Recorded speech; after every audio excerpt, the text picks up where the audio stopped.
মানবতা সেবা ও দেশ পরিচালনায় যোগ্যতা অর্জনের মাধ্যমে আল্লাহ তাআলার সন্তুষ্টি লাভ করার লক্ষ্যে চাঁদপুরের কচুয়ায় বাংলাদেশ জামাতে ইসলামীর দিনব্যাপী ওয়ার্ড দায়িত্বশীল সম্মেলন অনুষ্ঠিত হয়েছে।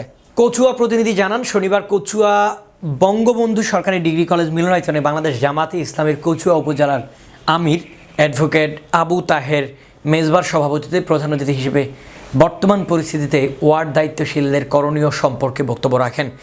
বাংলাদেশ জামাতে ইসলামী কেন্দ্রীয় মজলিসে শুরা সদস্য ও কুমিল্লা নোয়াখালী অঞ্চলে টিমের সদস্য বীর মুক্তিযোদ্ধা আব্দুস সাত্তার, কচুয়া উপজেলার জামাতে ইসলামীর সেক্রেটারি মোহাম্মদ আলীর পরিচালনায় দিক নির্দেশনামূলক বক্তব্য রাখেন জামাতে ইসলামীর জেলা নায়েবে আমির মাওলানা বিল্লাল হোসেন, জেলা সেক্রেটারি অ্যাডভোকেট মাসুদুল ইসলাম বুলবুল, জেলা ওলামা বিভাগের সভাপতি মুহাদ্দিস আবু নসর আশরাফি, কুমিল্লা বিশ্ববিদ্যালয় থানার আমির মোহাম্মদ শাহাদাত হুসাইন, কচুয়া উপজেলার জামাতে ইসলামীর নায়েবে আমির মাস্টার সিরাজুল ইসলাম সহ আরও অনেকে।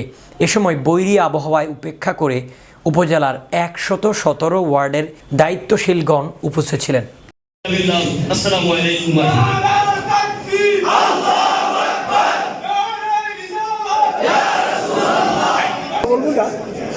পার্থক্য রয়েছে। আমরা চাই এই দেশে কোরআন সুন্নাহ অনুযায়ী ইসলামী আদর্শ অনুযায়ী দেশটাকে গড়ার জন্য, দেশ তৈরি করার জন্য।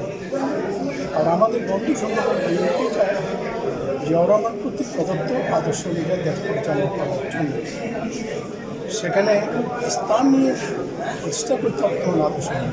সুতরাং মৌলিক পার্থক্য হচ্ছে আমরা আসলে আদর্শ অনুযায়ী দেশ পরিচালনা করতে চাই, এখানেই হচ্ছে মৌলিক পার্থক্য।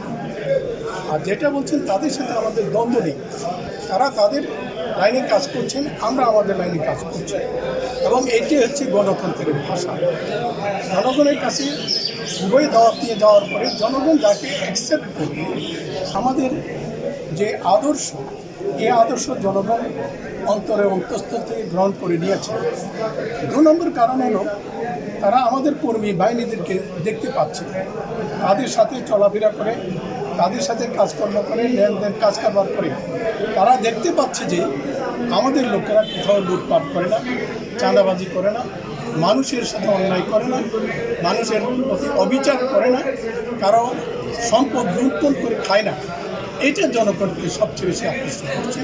তারা মনে করছে যে এই জাতীয় লোকেরাই যদি দায়িত্বে আসে তাহলে দেশটা সুন্দর চলবে, দেশটা ভালো চলবে, দেশের ভবিষ্যৎ উন্নয়ন হবে।